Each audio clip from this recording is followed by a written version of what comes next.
वो आपका रिवीजन है चैप्टर का basic computer organization and design, जिसके हमने कुछ टॉपिक्स पढ़े थे। इंस्ट्रक्शन कोड, कंप्यूटर रजिस्टर्स हमने देखे थे, कितनी तरह के रजिस्टर्स हैं, क्या क्या नाम है, क्या फंक्शन है, कितनी बिट का कौन सा रजिस्टर है। कंप्यूटर की इंस्ट्रक्शन का फॉर्मेट देखा था कि हमारे पास वहाँ पे कौन से फॉर्मेट अवेलेबल है। फिर हमने टाइमिंग एंड कंट्रोल देखा। टाइमिंग एंड कंट्रोल में आपके पास एक टाइमिंग का सिग्नल जा रहा था और एक आपके पास डिकोडर था, दोनों कंबाइन कर कर जो आपको आउटपुट दे रहे थे। किसी भी आरटीएल इक्वेशन को हमने देखा। फिर हमने 3 तरह की इंस्ट्रक्शंस देखी, जिसमें मेमोरी रेफरेंस इंस्ट्रक्शन थी, रजिस्टर रेफरेंस इंस्ट्रक्शन थी और इनपुट आउटपुट रेफरेंस इंस्ट्रक्शन थी। ठीक है। उसके बाद हमने यहाँ पे एक साइकिल देखा था, इनपुट एंड आउटपुट इंटरप्ट देखा। कंप्लीट कंप्यूटर डिस्क्रिप्शन आज देख लेंगे। बेसिकली अगर आपको इनपुट आउटपुट इंटरप्ट जो है वो वाली चीज समझ में आ गई तो उसी को हमने फर्दर एक्सपेंड किया है इन कंप्लीट कंप्यूटर। मतलब कंप्लीट कंप्यूटर डिस्क्रिप्शन में वो साइकिल भी है जहाँ पे एरर नहीं होता और वो साइकिल भी है जहाँ पर एरर होता है। ठीक है। फिर लास्ट में इन्होंने आपको थोड़ा सा अगेन एक्सटेंड किया है। इसका हमने बेसिक पढ़ लिया था पिछले वाले चैप्टर में, जहाँ पे एक पूरा अर्थमेटिक का यूनिट था, एक लॉजिक यूनिट था और एक आपकी जहाँ पे शिफ्ट माइक्रो ऑपरेशन को हमने कनेक्ट किया था। तो ये वही वाली चीज है कि एक्यूमुलेटर जो आपका रजिस्टर, जो हम कहते हैं कि सारा काम आपका एसी में हो रहा है, तो एसी के साथ कौन कौन सी चीजें कनेक्टेड होती हैं, तो उसको हार्डवेयर वाइज हम उसके डायग्राम को, सर्किट को आज देख लेंगे। ठीक है। ये आपके कंप्लीट कंटेंट्स थे for chapter number 2 in computer architecture. Introduction में आपको फर्स्टली पता होना चाहिए कि कुछ हम लोगों का जो डिजाइन था, जो हम यहाँ पे पढ़ रहे थे कंप्यूटर आर्किटेक्चर में, वो हमने कितने लिया था कि हमने 4096 मल्टीप्लाई बाय 16 लिखा हुआ था। तो 4096 मल्टीप्लाई बाय जो मेमोरी है आपके पास, वो आपको क्या डिफाइन कर रही थी कि 2 की पावर 12 आपके पास बिट्स हैं फॉर एड्रेस, और जो डेटा है जो आप स्टोर कर सकते हैं वो है 0 to 16। ठीक है। तो 0 to 15 मतलब आपके पास 16 बिट्स हैं। दैट्स वाई हम लोगों ने आगे जितनी भी चीजें पढ़ी है मैक्सिमम हमने रजिस्टर का साइज जो है वो 16 देखा है, और आपके पास जो बिट्स थी फॉर एड्रेस वो थी 12। ठीक है। इसलिए अगर आपने बेसिक कंप्यूटर को डिफाइन करना है तो आपने फिर इसी को लेके चलना है। अगर आप बेसिक कंप्यूटर के अलावा किसी और को भी डिफाइन कर रहे हैं तो वहां पे सिर्फ बिट्स का डिफरेंस आएगा, बाकी जर्नल आपका यही चलेगा। ठीक है।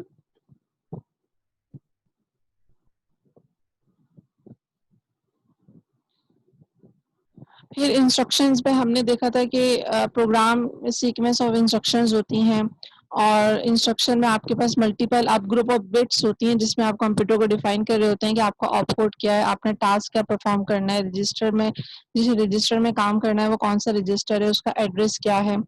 देन उसके बाद हमने इंस्ट्रक्शन फॉर्मेट देखा था कि हमने इंस्ट्रक्शन तो देख लिया, ग्रुप ऑफ बिट्स होती हैं जो कंप्यूटर को आप जो है एज अ इनपुट दे रहे होते हैं, लेकिन उसका कोई ना कोई फॉर्मेट होगा, फिक्स फॉर्मेट होगा। उसका क्या फिक्स फॉर्मेट है, हमारे पास सिर्फ 0 to अगेन 16 आपके पास एक पूरा का पूरा फॉर्मेट की बिट्स होती हैं।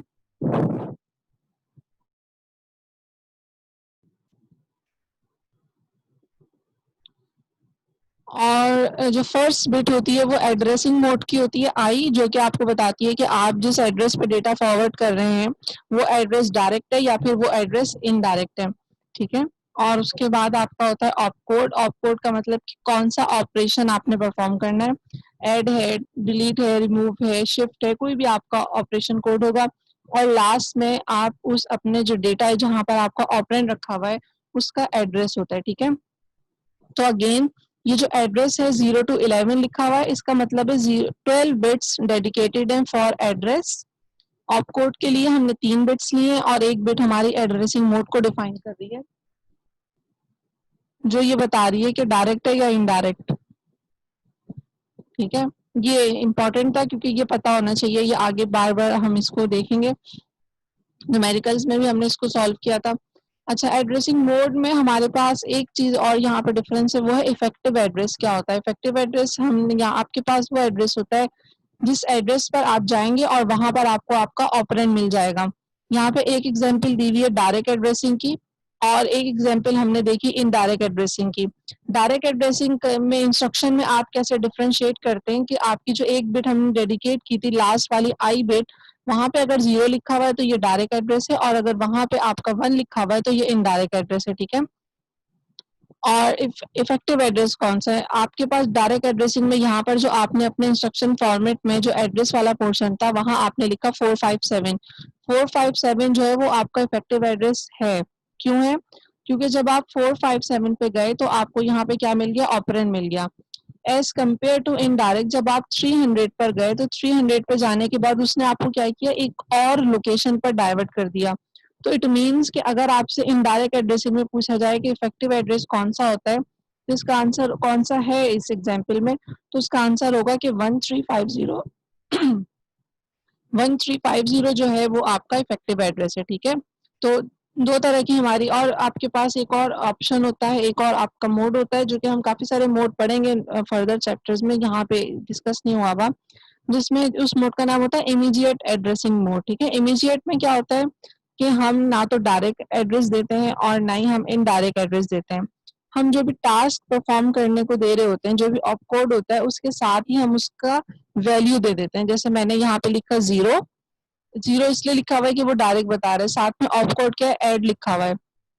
457 की जगह मैं क्या लिख दूं? 457 की जगह अगर मैं लिख दूं 5, तो 5 क्या है? 5 मैंने उसको डेटा ही गिवन दे दिया है, मैंने उसको एड्रेस नहीं दिया डेटा पे जाने का, मैंने उसको डेटा ही गिवन दे दिया है। इसका मतलब है कि 457 जो है आपकी जो एड्रेस है वो नहीं है, वो उस डेटा को इंक्लूड करेगा और ऐड करके दे देगा। तो उस एड्रेसिंग मोड का मतलब होता है इमीडिएट एड्रेसिंग मोड। ठीक है, फिर हमने रजिस्टर के कुछ आपके पास बेसिक रजिस्टर्स देखे थे, और जब मैंने ये पढ़ाया था तो मैंने ये बताया था कि बहुत सारे रजिस्टर्स हैं, लेकिन जो कंपलसरी रजिस्टर्स है यहाँ पे वही डिफाइन हुआ है। और अगेन बहुत सारे आपके पास आर्किटेक्चर है वो डिपेंड करते हैं बिट वाइज। ठीक है, लेकिन जो जनरल आर्किटेक्चर है वो सेम है। तो अगेन यहाँ पे क्या लिखा हुआ है? मेमोरी में लिखा हुआ है 4096 मल्टीप्लाई बाय 16। 4096 मल्टीप्लाई बाय 16 का मतलब क्या है? इसका मतलब ये है कि 2 की पावर 12 4096 आ गया, ये एड्रेस बिट्स हैं, और 16 आपके पास डेटा बिट्स हैं। इतना आपके पास 16 जो है बिट्स यूज होंगे डेटा के लिए।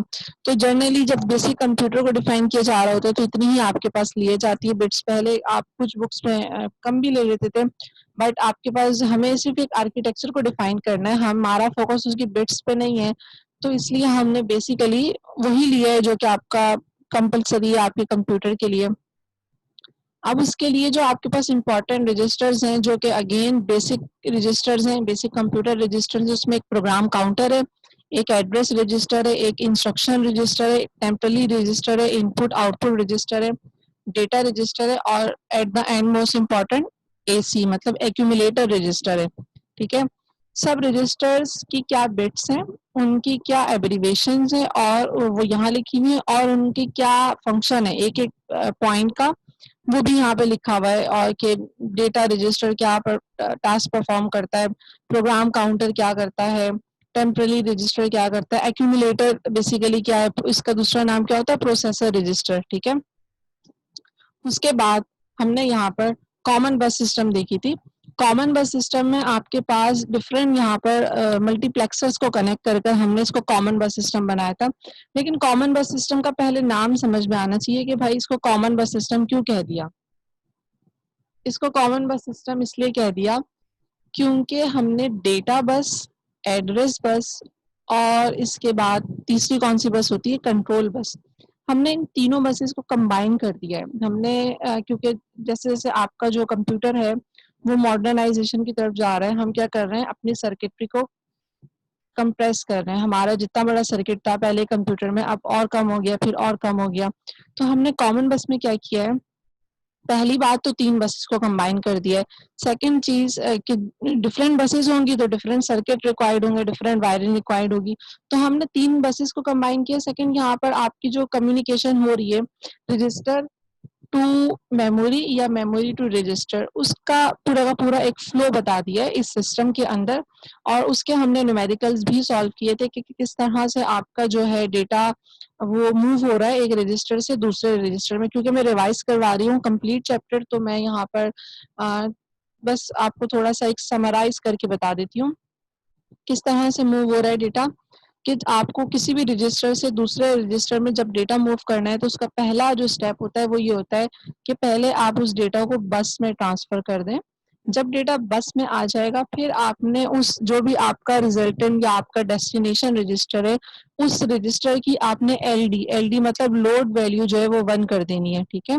और बस में कैसे ट्रांसफर होगा, मतलब पीसी में है डीआर किसी भी रजिस्टर में डेटा रखा हुआ है वो बस में कैसे जाएगा, वो ऐसे जाएगा कि सारे के सारे registers input as a connected हैं और बस हमारे पास जो है वो मल्टीप्लेक्सर में है और अगर हम मक्स में वही वैल्यू दें जो सिलेक्ट लाइंस में हम वैल्यू दें तो वो उस पर्टिकुलर डेटा की वैल्यू ही बस में एंटर हो जाएगी, ठीक है।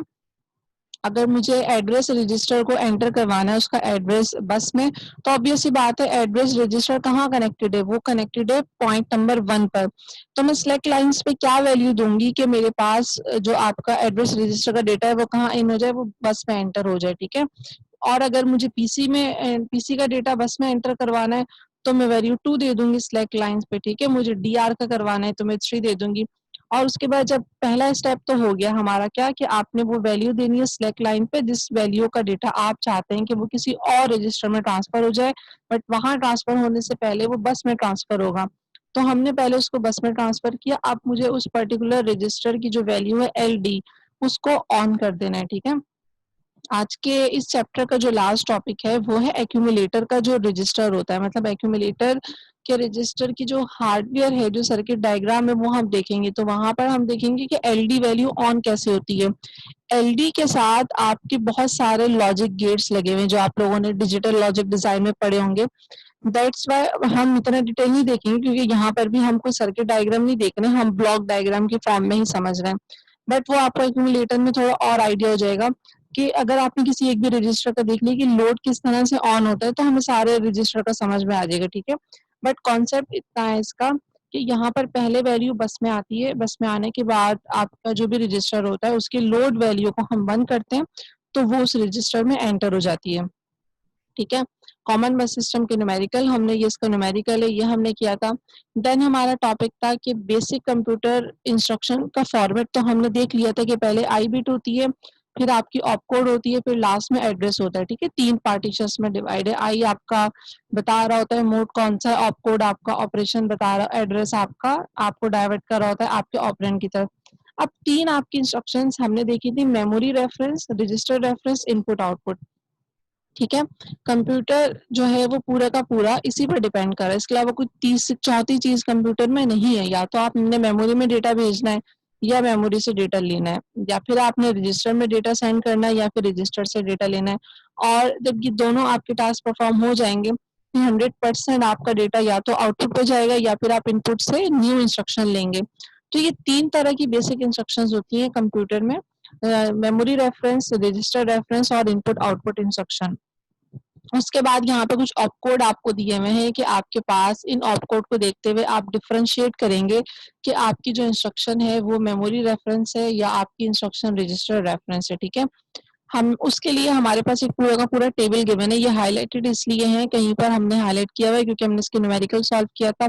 और जब हमें इंस्ट्रक्शन फॉर्मेट में अगर पहली वैल्यू 0 लिखी हुई है या 1 है वो तो आपकी डिफाइन कर रही है कि आपका डायरेक्ट है या इनडायरेक्ट है। बट अगर आगे 2 है तो हमने देख लिया कि 2 की आपकी इंस्ट्रक्शंस कहाँ आ रही हैं, 2 3 4 5 6 तक कहाँ आ रहा है, मेमोरी रेफरेंस में आ रहा है। जैसे 7 से स्टार्ट हुआ है इसका मतलब आप किसकी बात कर रहे हैं, आप बात कर रहे हैं रजिस्टर रेफरेंस इंस्ट्रक्शन की, ठीक है। और जो लास्ट है आपके पास जहां पर आपका एफ से स्टार्ट हो रहा है डेटा, मतलब ऑप कोड जो है वो यहाँ से स्टार्ट हो रहा है एफ से, इसका मतलब है कि यहाँ पर आप लोगों की जो इंस्ट्रक्शन है वो आईओ इंस्ट्रक्शन है, आईओ रेफरेंस इंस्ट्रक्शन है, ठीक है। और फिर इसका कंट्रोल यूनिट है बेसिक कंप्यूटर का। बेसिकली हमारे पास 2 तरह से हम कंप्यूटर को कंट्रोल करते हैं, जो ही कॉमन सी चीजें हैं, एक होता है हार्डवेयर वाइज और एक होता है आपका सॉफ्टवेयर वाइज। तो अगर आप इन टर्म्स ऑफ आर्किटेक्चर देखें, इन टर्म्स ऑफ आर्किटेक्चर इसका क्या मतलब है, तो सीयू का मतलब ये है कि आपने इसको जो डिफरेंस की हार्डवेयर है उसको हमने हार्ड वाइड कह दिया, ठीक है। और control unit is made of sequential and combinational circuits. आपने जितने भी सीक्वेंशियल सर्किट्स अलग पढ़े होंगे, जहाँ पर आपको सीक्वेंशियल सर्किट्स का मतलब होता है कि ऐसा सर्किट जो कि जिसकी जो फर्दर जो आपकी आउटपुट है, इनपुट है, वो पिछले वाले की आउटपुट पर डिपेंड करती है, मतलब वो एक्नॉलेज कर रहा होता है, वो फीडबैक दे रहा होता है फॉर नेक्स्ट इनपुट के लिए। ठीक है, तो यहाँ पे जितने भी सर्किट्स आप यूज करते हैं वो आपके कंट्रोल यूनिट में आते हैं। और हार्ड वाइट का मतलब यही है कि आप हार्डवेयर की बात कर रहे हैं। मतलब दो ही ऑप्शंस हैं, आपने कंप्यूटर को जो कंट्रोल आप हर जगह देखते हैं, कंट्रोल सिग्नल होता है।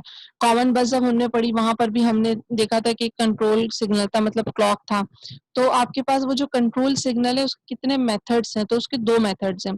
एक हमने हार्ड वाइड मेथड देखा और सेकंड हमने देखा माइक्रो प्रोग्राम कंट्रोल। ठीक है, a control memory on the processor contains micro program that activate the necessary control signal.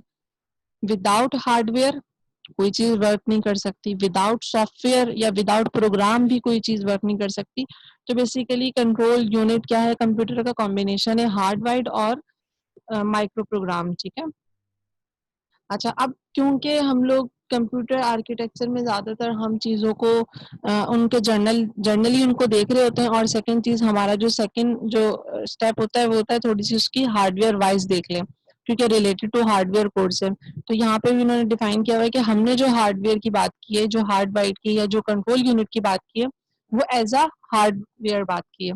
तो एज अ हार्डवेयर में क्या क्या होती हैं चीजें वो यहाँ पे देख लेते हैं। आपके पास दो डिकोडर हमने यूज किए, 3x8 का एक डिकोडर है और एक डिकोडर है आपके पास 4x16 का।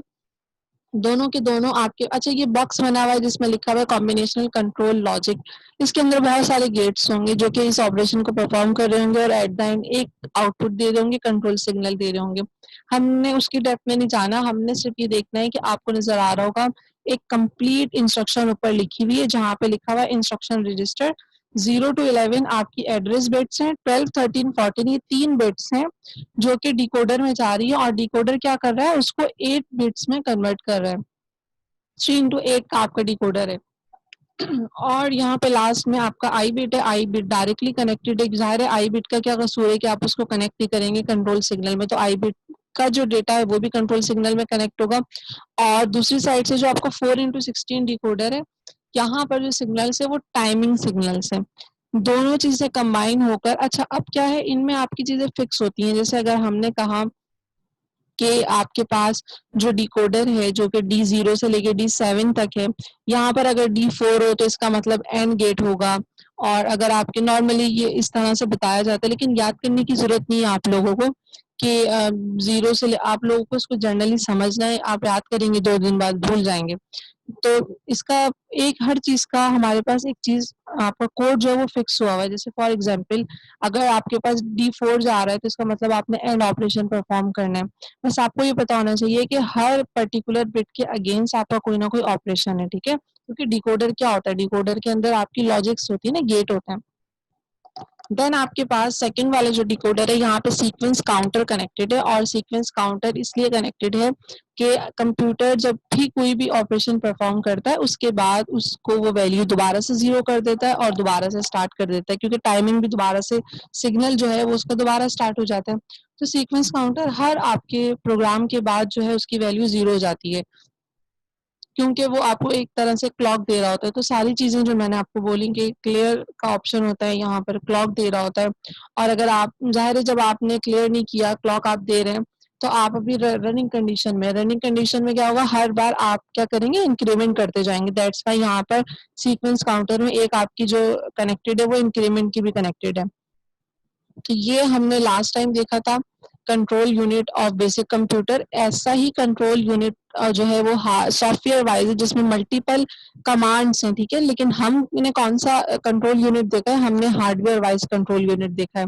उसके बाद ये जो टाइमिंग सिग्नल्स का न्यूमेरिकल किया था, जो टाइमिंग सिग्नल की जो एग्जाम्पल है वो रिलेटेड टू इस डायग्राम है, मतलब रिलेटेड टू कंट्रोल यूनिट है। देखिए यहाँ पर भी इस डिकोडर के पास D0 से लेकर D7 तक सिग्नल्स इसको रिसीव हो रहे हैं, और यहाँ पर जो डिकोडर है यहाँ पे T0 से लेकर T15 तक, मतलब 16 बिट का था, तो यहाँ पर भी इसको सिग्नल रिसीव हो रहे हैं। वही वाली एग्जांपल हमने यहाँ देखी है, generated by 4 bit sequence counter and 4x16 decoder. अच्छा, अब और सीक्वेंस काउंटर और डिकोडर किस तरह से टाइमिंग सिग्नल दे रहे हैं, किस तरह से आपको at the end control signal मिल रहा है, क्या कौन सा ऑपरेशन परफॉर्म हो रहा है वो हम यहाँ पे देख लेते हैं। यहाँ पे एक एग्जाम्पल है जिसमें लिखा हुआ है कि आपका D3 जो है, D3 जब आपके पास सिग्नल आएगा और T4 मतलब इन दोनों के दरमियान में क्या होगा, डॉट है तो इन दोनों के दरमियान में एंड गेट की लॉजिक लगी हुई है। जब D3 और T4 at the same time on होंगे, क्योंकि एंड गेट में आउटपुट उसी वक्त मिलती है ना, जब दोनों आपके जो इनपुट्स हैं उनमें 1 हो, या जितनी भी इनपुट हैं 3 है तो तीनों में 1 होना चाहिए। तो यहाँ पे लिखा हुआ है D3 T4 दोनों जब एट द सेम टाइम 1 हो जाएंगे तो आपका सीक्वेंस काउंटर क्या हो जाएगा, क्लियर हो जाएगा। फिर वो दोबारा से काउंटिंग स्टार्ट कर देगा 1-0। और इस बात को हमने ड्रॉ किया है। ड्रॉ कैसे किया कि अगर आप ये वाली डायग्राम, पहले तो सिग्नल्स ड्रॉ कर दिए, कहाँ तक किए, T4 तक किए, हमें T4 तक जाना है। अब T4 यहाँ पर क्या हो गया, T4 यहाँ पर ऑन हो गया है, मतलब यहाँ पर T4 की आउटपुट क्या आ चुकी है, 1 आ गई है। देखिए यहाँ पर भी यहाँ पर आपका जो D3 का सिग्नल है ये 1 है, लेकिन आपका सीक्वेंस काउंटर ऑन नहीं हुआ। सीक्वेंस काउंटर जो है वो आपका यहाँ पे क्या 0 है, क्योंकि आपने कंडीशन दी हुई है, ठीक है, कि जब ये दोनों कंडीशंस मीट होंगी तभी आपने सीक्वेंस काउंटर को 0 करना है। अच्छा, इसकी और एग्जांपल्स भी हैं जिसमें आपको डायग्राम ड्रॉ करनी है, आपकी बुक में है कंप्यूटर सिस्टम आर्किटेक्चर में। अगर क्लियर ना हो तो आप एक बार उसको दोबारा देख लीजिएगा। बस 3 ही चीजें हैं यहाँ पर। आपने टाइमिंग सिग्नल तो जाहिर सी बात है डिपेंड करता है क्लॉक पे, तो पहले क्लॉक बनाएंगे, टाइमिंग सिग्नल्स आपने ड्रॉ करने हैं, और उसके बाद आपने डिकोडर वाली जो लाइन है वो आपने ड्रॉ करनी है। और डिकोडर वाली लाइन ड्रॉ करने के बाद आपने डिकोडर को कहाँ पर, सीक्वेंस काउंटर को कहाँ पर 0 करना है, जब D3 और T4 दोनों एट द सेम टाइम। अब ये अगर तो इक्वेशन ये चेंज हो जाए तो इसमें कोई मसले की बात नहीं है, यहाँ पे प्लस भी आ सकता है, यहाँ पे एंड या और कुछ भी आ सकता है, और कुछ नहीं है तो इसका मतलब ये एंड गेट है। तो एंड गेट में क्या है कि जब दोनों आपके पास, अगर मैं यहाँ पर प्लस लिख दूं तो आप क्या करेंगे, या तो D3 1 हो या फिर T4 1 हो, कोई भी एक 1 हो जाए तो आपने क्या करना है, आपने अपनी आउटपुट भी 1 कर देनी है। मतलब आपकी आउटपुट क्या है, वो आपकी आउटपुट 1 पे क्या हो रहा है, सीक्वेंस काउंटर 0 हो रहा है, ठीक है। तो आपने बेसिकली जब इस सिग्नल को ड्रॉ करेंगे या ये ग्राफ ड्रॉ करेंगे तो आपने इस इक्वेशन को गौर से देखना। ये इक्वेशन ही आपको सब कुछ बता रही है कि आपने कहाँ पे कौन सा टास्क परफॉर्म करना है। फिर हमने ये पढ़ा था, ये हमारा सेकंड लास्ट टॉपिक था चैप्टर का, जिसमें आपने ये देखा था इनपुट आउटपुट एंड इंटरप्ट क्या है। ठीक है, यहाँ तक समझ आ गया।